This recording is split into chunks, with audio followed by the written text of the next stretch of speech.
د عوایدو لوري ریاست له لوري د کابل ولایت خصوصي ښوونځیو د مالي برخي کارکوونکو ته د ابتدایي سنجش، کلنۍ بيلانس، فایلینګ سیسټم د کاروني او بررسۍ په اړه یو ورځنی روزنیز سیمینار ترسره شو.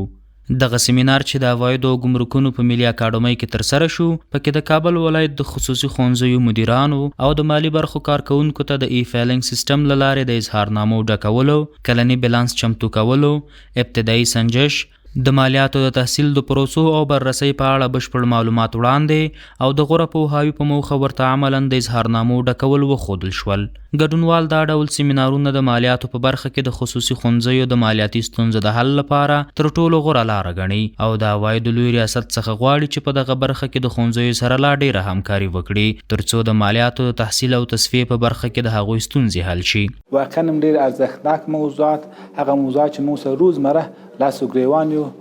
او زموږ د ادارې لپاره هم ډېر مفید موضوعات پکې واقعا ډېر ګټور تمام شو